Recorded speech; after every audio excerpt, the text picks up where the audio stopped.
My presentation was on heart failure. It's a very common condition in the United States, and nearly 5 million Americans are currently living with it, and there are over 500,000 new cases every year.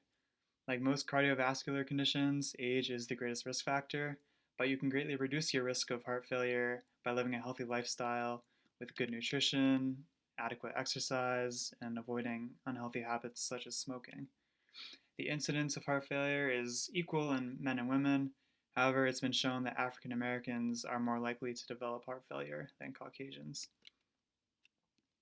It's most commonly caused by prior heart related issues which damage the heart, including hypertension, previous heart attacks, and coronary artery disease.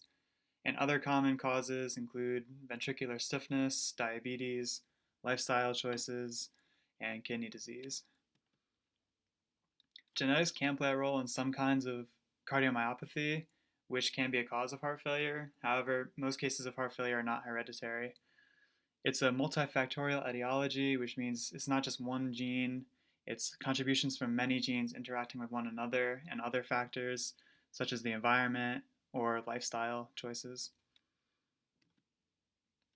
Common signs and symptoms include shortness of breath, persistent cough, edema of the lower extremities and abdomen, fatigue, increased heart rate, lack of appetite, and confusion and impaired thinking.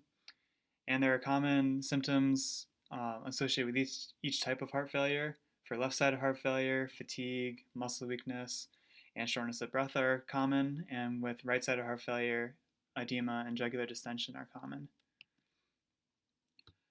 Complications include kidney failure from the lack of blood flow from the heart to the kidney, heart valve dysfunctions, which may lead to retrograde blood flow, heart arrhythmias arise from heart failure, and liver damage from the excessive fluid accumulation.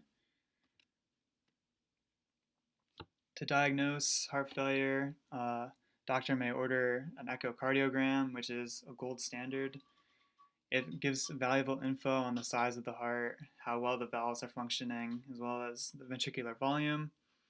And it gives a good picture on how well it's pumping out blood. And heart failure is typically diagnosed if the ejection fraction is less than 55%.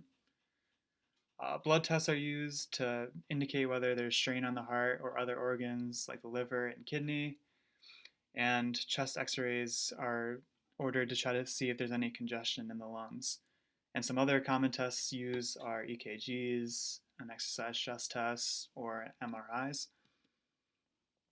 To treat the primary effects of heart failure, ACE inhibitors may be used to try to relax the blood vessels.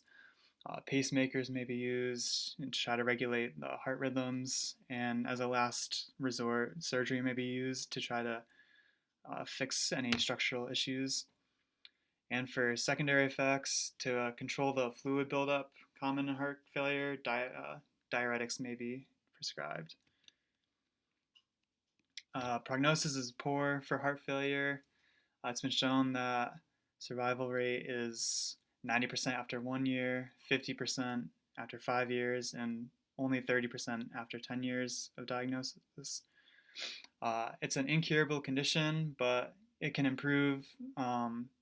You can improve your symptoms and lifespan through a heart healthy diet, quitting bad habits like smoking, following prescribed medications, following the ACSM guidelines to try to lead to favorable adaptations of the heart to improve endurance, buffering capacity, and ATP production.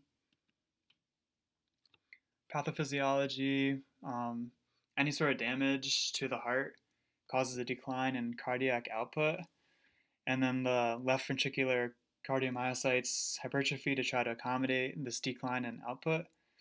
And the increase of the size results in increased demands of the heart. And then some of the fibers in the heart become more stiff and reduce their contractibility. The ventricle becomes stretched and dilated, which leads to more force being required to maintain cardiac output to the rest of the body.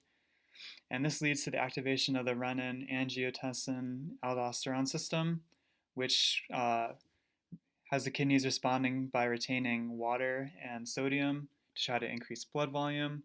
and that just further exacerbates tissue edema.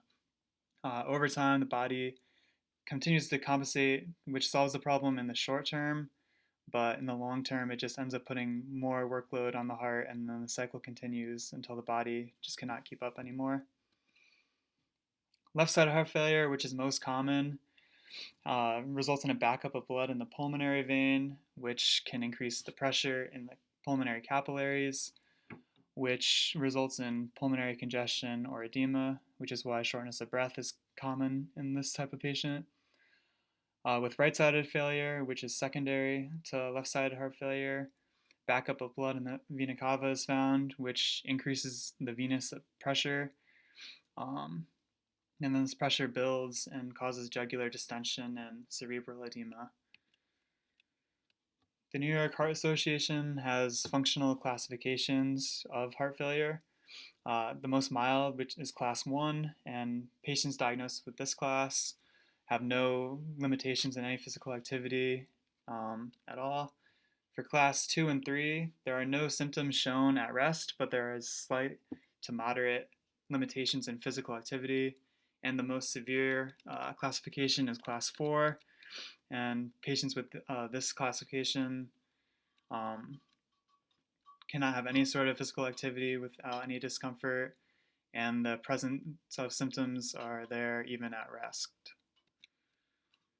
Precautions the PT may take will be monitoring for edema and chest pain, watching out for jugular distension and peripheral distension, use of high Fowler position to facilitate breathing, eating, other ADLs, as well as keeping the heart rate down and maintaining stroke volume, monitoring blood pressure with exercise continuously is a must as well.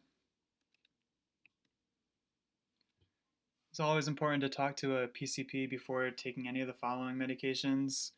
NSAIDs and weight loss medications have been shown to increase blood pressure, which increases the stress on the heart and the workload. Cough and cold medications may end up preventing the prescribed meds from working as well. The patient rate of perceived exertion should be 11 to 14, which correlates to 40 to 60% VO2 max and should not exceed this. And the exercise duration should be 2 to 6 minutes maximum. And this is my reference page and picture citations. Thank you.